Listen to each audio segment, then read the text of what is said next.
Today we are going to talk about YouTube advertising, and I'm going to do something really cool. I'm actually going to launch a campaign today together. So let me tell you a little bit about my experience. So I've been now with Google Ads, more specifically YouTube ads. I've been on them about 6 weeks, 7 weeks, and it's been quite the interesting ride, up and down, but mostly been doing really well. And I've learned a lot of stuff, especially in the last couple of weeks, and I've been really diving into the data. Now, just so you know, it's been pretty decent spend. So let's give you a custom time. Let's just see how much I've spent on Google, so you can see what I've invested to Lurn. So just in the last since March, and most of that would be since April, I spent $116,000. Wow, that's a lot. Kind of have my own $116,000 on YouTube ads. And this, just so you understand, this is like us playing. This is testing. This isn't even us scaling. We're just starting to scale now. Just to show you kind of how it's going in scale, like this is what I spent yesterday, was $4,800. So we started with like 500, 600, 700 bucks. Yesterday alone, we did $4,800. Now, is all of that profitable and optimized? No. Like 2,000 of that $4,800 was on a campaign where we only made back 1,000. But that's a new campaign. We just launched it this past week, so there's a lot of optimizations to be done on it. But the key thing here that I want you to pay attention to is I'm picking up leads, and these are webinar registration leads for like $6, $7 a lead. Now, that might sound like a lot, but we're transacting back 10, 11, 12 on it within a span of like a week, right? So actually the leads end up being free. So although I spent 116 or whatever, $1,000 on YouTube, we made back more than that. And so really all of that spend is null and void, because if every time I give you $1, if you give me $1.50 back, I'm going to do that transaction with you again and again. So so I tried a little bit of Google Display Network and Gmail ads, and they were actually going well. They were doing well, but they were a little bit more expensive than YouTube ads, and it was going to take more time to learn it. But at the same time, I didn't need to spend it because I have so much scale I can do on YouTube that I decided I'm going to not do the display network and not do the email ads just yet. Because a lot of our ads, by the way, what they do is they go to a webinar, you watch the webinar, and then you book a call to talk to our advisory team. So we don't have the ability to do an unlimited amount of leads because we have limited spots on the advisory team per day. So that's why I was like, okay, if I have a limited amount that I can spend, I'm going to optimize it and spend it towards somewhere where I get, where I already know how to do it, and it's super easy. So today, what I want to do is really quickly, first of all, the UI looks a little confusing. It's very different than Facebook, but it's actually not that bad. Once you get used to it, it's actually pretty straightforward, pretty simple.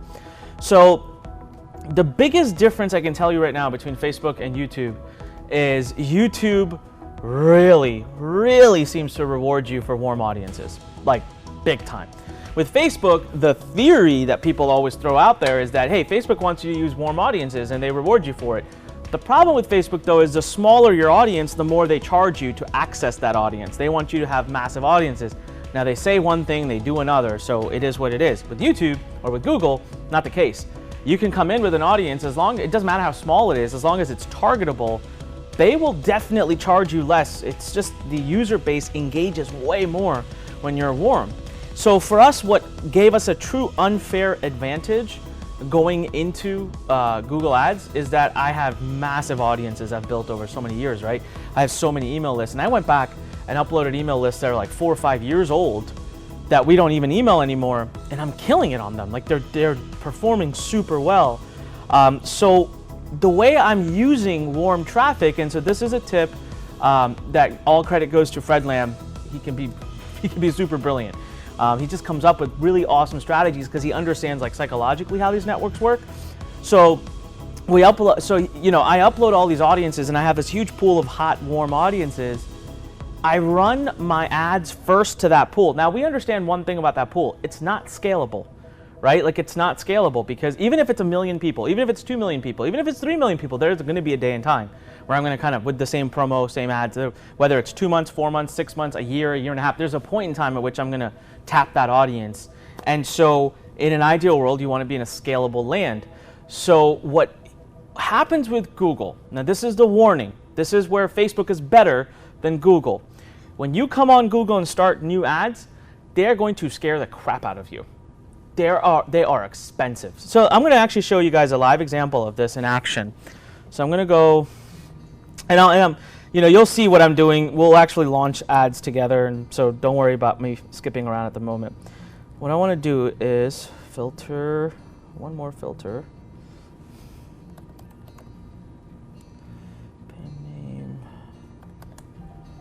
All right, so we got down to these 4. So what I'm going to explain to you here is the 4 that you see, these campaigns, they say SA in them. You'll see right here, it says SA, SA, SA. That stands for similar audience. Similar audience on YouTube or on Google is the same as a lookalike audience on Facebook. It's the exact same thing. But Google does it very differently. You cannot go create a similar audience. So we'll go play in the audience manager for a bit today too, but you can't create it. It's not on your command. Google automatically creates it for you when they feel like they have enough data. So any audience, purchasers, opt-ins, leads, web page visitors, YouTube video watchers, ad watchers, anything you have going into Google, it waits for whatever day, whenever it feels like it can give you a similar audience, and it creates one. But it doesn't let you know, so you kind of have to keep checking every day to see what Google's in there doing and if they created a new audience. Now, is that more powerful? Is it less powerful? I have no idea. But I just know that I upload, so let's look at one of these. Let's look at the bottom one here. I'll try to zoom in a little bit for you guys. So if you look at the bottom one here, it's a similar audience of Circle of Profit buyers, COP buyers. So really, it was about 30,000 buyers that matched, because we have way more, but only 30,000 matched inside Google. And they're old. I mean, some of these people would have bought the book like 3, 4 years ago, right? But I uploaded the audience, and at some point, Google felt like they should go ahead and build a similar audience for it. So I decided, let me try this campaign where I'm trying to sell Inbox Blueprint to them. And so when I first started Google Ads about 6, 7, 8 weeks ago, whenever it was, I was very worried about one thing, and that was every time I launched an ad and I went after like just keywords or something that's scalable, like, you know, similar audience or whatever, my cost would be insane.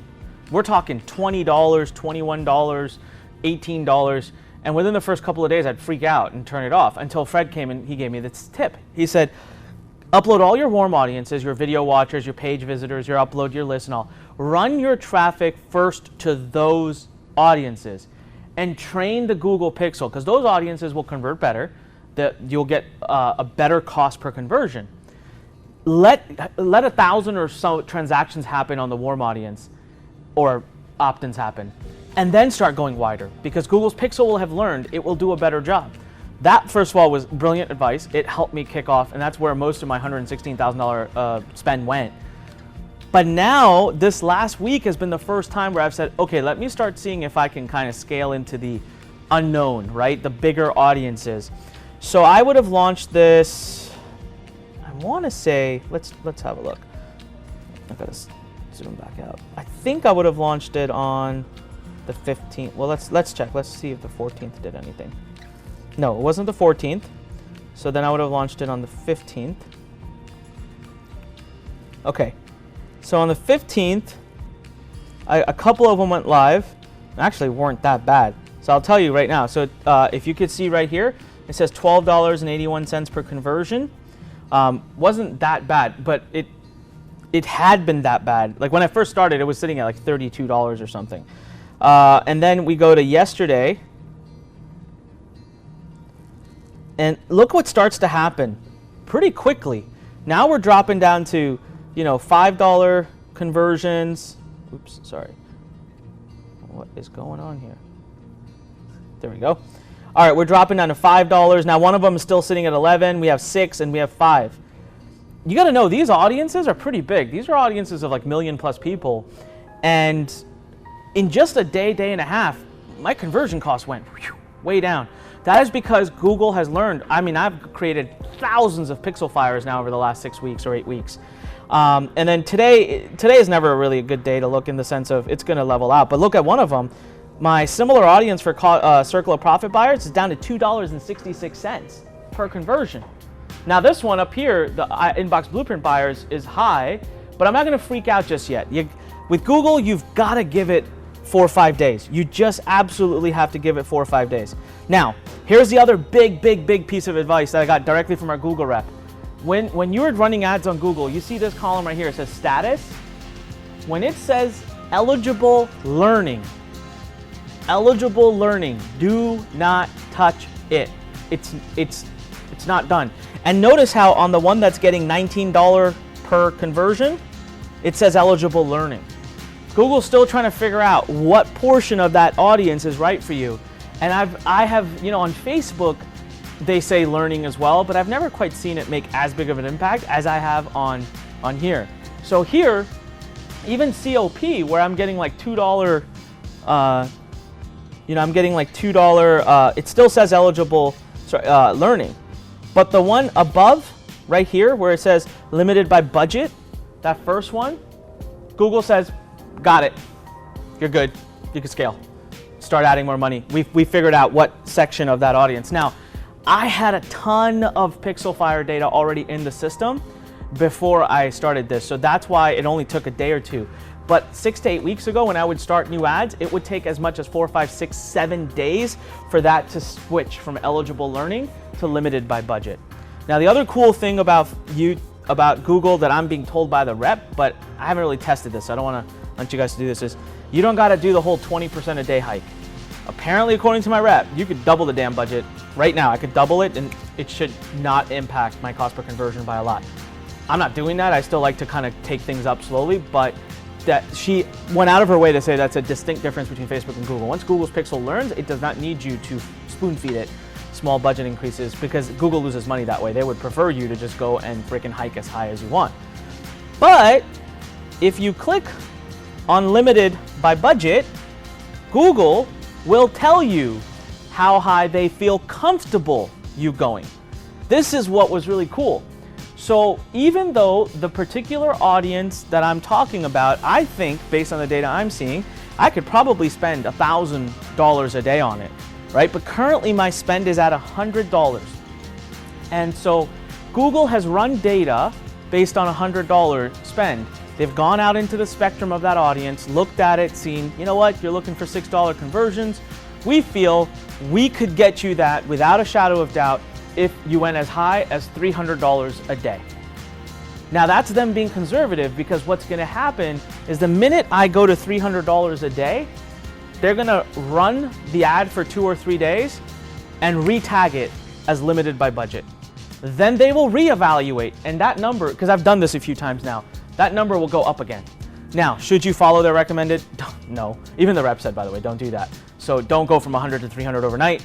But I'm just letting you know that they're much more strategic about the way they recommend budget changes than in case of Facebook. Like, they are playing on your side. So they're telling you this isn't the max that they think I can ever do in this audience. This is just what they feel comfortable right now telling me to do. Once I go to 300, most likely they'll run data for a few days and they'll come back and say, you know what, you can go to 900. And it'll keep going. And at some point it will say stop. And so what I can do is try to show you one where it actually says like stop. Let's see if I have any here. Notice all of my limited, okay, right here, eligible. See how it says eligible? Google feels good with where I am. Doesn't really want me to increase that budget right now. They feel that the kind of KPI I'm getting for the spend, it's good. So they're pretty good about kind of letting you know, like, hey, stop, right? And you might see more of that on this campaign. Most of mine, well, you see limited budget, limited by budget, limited by budget, limited by budget. And then I have a bunch of new ones that are eligible learning. And then here, there's one here. Okay, so let's talk about this. This one I'm targeting $70 a day, and I'm targeting the keyword ClickFunnels. And it says eligible at $70 a day. That doesn't seem right. Like, why would ClickFunnels is a big keyword, especially on YouTube. It has something to do with, let me click into it and I can tell you exactly why. It has something to do with this target CPA. The target CPA I've currently told it is 15 bucks. This is another thing, by the way. Notice how most of my conversions are 6, 7 bucks, yet my target is 15. They rarely ever spend, like, it's just what you're allowed to do. It gives you an edge in the bidding system, but I've never spent that much money. But what Google is telling me is, what this is telling me is that ClickFunnels is probably a very competitive keyword. That makes sense. There's probably a bunch of other marketers that are bidding for ClickFunnels users, right? So if I were to up my target CPA to $20, that eligible part that says eligible, it may turn to limited by budget. Because now they're like, oh, okay, you're willing to spend more money, we got more inventory for you. But in this case, I'm directly competing against people that are bidding for the same word. So you'll see a ton here that are just eligible learning that I've probably created over the last few days. A ton here are limited by budget. So I really haven't even started to scratch the surface with the scale, even though I'm like, oh, I'm spending 5K a day. I'm telling you right now, just the campaigns I have in here right now, over the next couple of months, I bet you I can get to 20K a day like this without breaking a sweat. And that is what's brilliant about YouTube and Google. The scalability is way more than Facebook. Way more than Facebook. It's ridiculous. And that's without me looking into display ads, Gmail ads, search ads. So imagine, I just on these few campaigns, these 2 or 3 campaigns I'm running, on YouTube alone, I bet you I could get to 20 grand a day. And then I would add display ads. And then I could add Gmail ads. And then I could add search ads. It gets insane.